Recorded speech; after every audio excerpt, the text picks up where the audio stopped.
क्या खाएं, क्या ना खाएं। तो आइए सबसे पहले बात करते हैं कि आपको किन खाद्य पदार्थों को अपने भोजन में शामिल करना चाहिए। हरी पत्तेदार सब्जियां जैसे पालक और सलाद, साग सप्ताह में कम से कम 6 बार। अन्य सब्जियां दिन में कम से कम 1 बार। नट्स सप्ताह में 5 बार। जामुन सप्ताह में 2 या अधिक बार।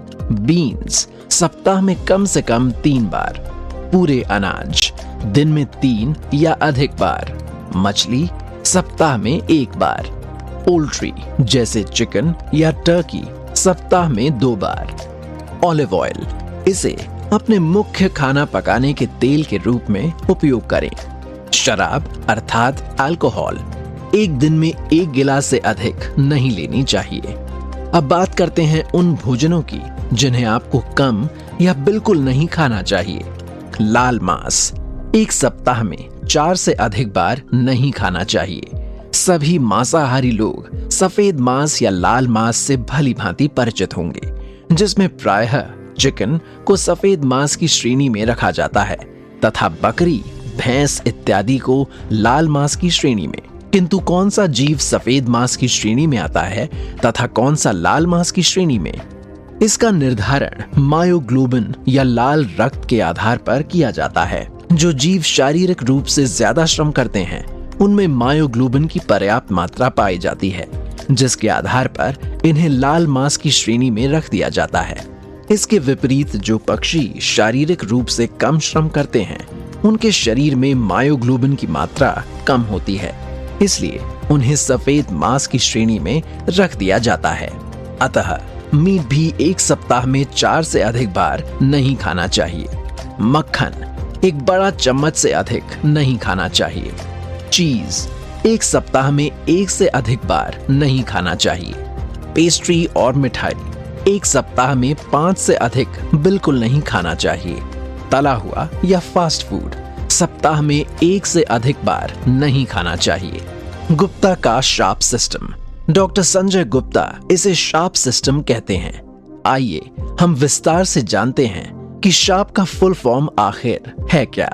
इसका अर्थ है S slash the sugar and stick to your ABC।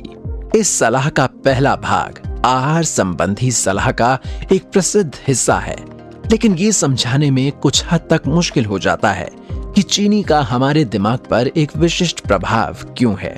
उदाहरण के लिए अल्जाइमर को कुछ लोग डायबिटीज का एक रूप मानते हैं। डायबिटीज और अल्जाइमर वाले लोगों में इंसुलिन के स्तर में बेतहाशा उतार चढ़ाव होता है। ये कुछ ऐसे अध्ययन हैं जो दिखाते हैं कि हाई ब्लड शुगर वाले लोग कॉग्निटिव डिक्लाइन से पीड़ित होने की अधिक संभावना रखते हैं। उनके ABC इस प्रकार हैं। A, अच्छे मस्तिष्क स्वास्थ्य को बनाए रखने के लिए नियमित रूप से खाए जाने वाले भोजन की एक सूची।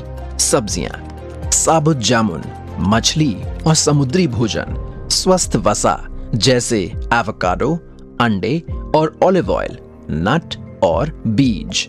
खाद्य पदार्थों की सूची जिसे आहार में शामिल किया जा सकता है लेकिन नियमित रूप में सेवन नहीं किया जा सकता है। बीन्स और फलियां, पूरे फल, कम चीनी, कम वसा वाले डेयरी, पोल्ट्री, साबुत अनाज। सी, खाद्य पदार्थ जो सीमित या पूरी तरह से बचा जाना चाहिए। तला हुआ भोजन, पेस्ट्री, मीठा भोजन, प्रोसेस्ड फूड, लाल मांस, साबुत पनीर और मक्खन। नमक। H, hydrate. गुप्ता कहते हैं कि हमारे शरीर में प्यास को महसूस करने की हमारी क्षमता वास्तव में उम्र के साथ कम हो जाती है। उनका कहना है कि हमें न केवल प्यास लगने पर पानी की आदत डालनी चाहिए बल्कि प्यास से बचने का प्रयास करना चाहिए। वो बताते हैं कि हम अक्सर सोचते हैं कि हमें भूख लगी हुई है जब वास्तव में हमें पानी चाहिए होता है। वो आगे बताते हैं कि किस तरह प्यास को बुजुर्ग लोगों में भ्रम और बीमारी के एक प्रमुख कारण के रूप में बताया गया है।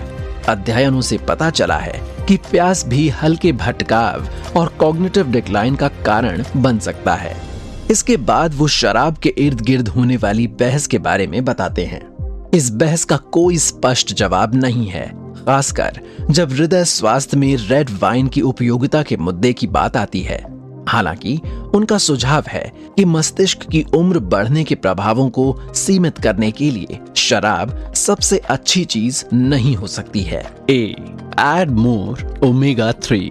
गुप्ता ने स्वीकार किया कि हमने इस महत्वपूर्ण पोषक तत्व के सेवन के लाभों के बारे में पहले ही सुना होगा, लेकिन वे बताते हैं कि ये इतना लोकप्रिय विषय क्यों बन गया है। वो बताते हैं कि आधुनिक अमेरिकी आहार में बहुत अधिक ओमेगा 6 है, जो मकई और वनस्पति तेलों में पाया जाता है, जबकि मछली में पाए जाने वाले ओमेगा 3 और यहाँ तक कि कम मात्रा में लाल मांस भी पाए जाते हैं। लेकिन हमेशा से ऐसा नहीं रहा है। शोधकर्ताओं को संदेह है कि हमारे पूर्वजों ने ओमेगा 3 और ओमेगा 6 दोनों को लगभग समान मात्रा में खाया था और इस तरह हमारे दिमाग दोनों की तलाश करने के लिए विकसित हुए हैं। दवा कंपनियों ने इस कमी को पूरा करने का एक तरीका सप्लीमेंट्स बेचने का निकाला है, लेकिन इस तरह के सप्लीमेंट भ्रामक, हानिकारक भी हो सकते हैं। आहार की खुराक की अनियमित प्रकृति का मतलब है कि हम इन कंपनियों द्वारा खराब प्रथाओं का शिकार हो सकते हैं और हाई ब्लड शुगर और पाचन समस्याओं जैसे गंभीर दुष्प्रभावों का सामना कर सकते हैं। Reduce portions. गुप्ता कहते हैं कि ये एक ऐसी चीज है जिसे हम सभी शायद अच्छी तरह से जानते हैं। जब हम किसी बड़े इवेंट में जाते हैं, चाहे वो शादी हो, रिसेप्शन या जन्मदिन की बड़ी पार्टी हो, संभावना है कि हम वहां जाकर भूख से ज्यादा खा लेते हैं। भोजन का आनंद लेना अनिवार्य रूप से एक बुरी बात नहीं है और कभी कभार ज्यादा खा लेने से नुकसान नहीं है, लेकिन नियमित रूप से अधिक खाने से हमारे शरीर और दिमाग पर विनाशकारी परिणाम हो सकते हैं। Plan ahead. यहाँ गुप्ता बताते हैं कि जब हमारी आहार संबंधी जरूरतों की बात आती है तो हमें लगातार सतर्क रहना चाहिए। हम एक ऐसी सभ्यता के रूप में विकसित हो गए हैं जहां भोजन प्रचुर मात्रा में है, फिर भी पोषण की कमी है। फास्ट फूड एक बड़ा पैसा है और यहाँ तक कि जो लोग स्वस्थ प्रक्रियाओं का दावा करते हैं वे भी भ्रामक हो सकते हैं। इसलिए हमें भूख के लिए तैयार रहना चाहिए, न केवल भोजन के समय बल्कि जब हम नाश्ता करने की इच्छा महसूस करते हैं। वो बताते हैं कि हमें हर हफ्ते वास्तव में ये सोचने में थोड़ा समय बिताना चाहिए कि हम हर दिन क्या खाएंगे और इसलिए स्वस्थ खाने की दिनचर्या में शामिल हो जाएं। किसी भी आहार की तरह आदत महत्वपूर्ण है और केवल हम ही ये सुनिश्चित कर सकते हैं कि हमारी आदतें संभावित रूप से हानिकारक होने के बजाय सहायक हों। विशेष रूप से जैसा कि उन्होंने अपने ABC में उल्लेख किया है, हमें अपने मस्तिष्क के कार्य को बेहतर बनाने के साथ साथ आमतौर पर हमारे डाइजेशन में सुधार के अवसर के रूप में हर दिन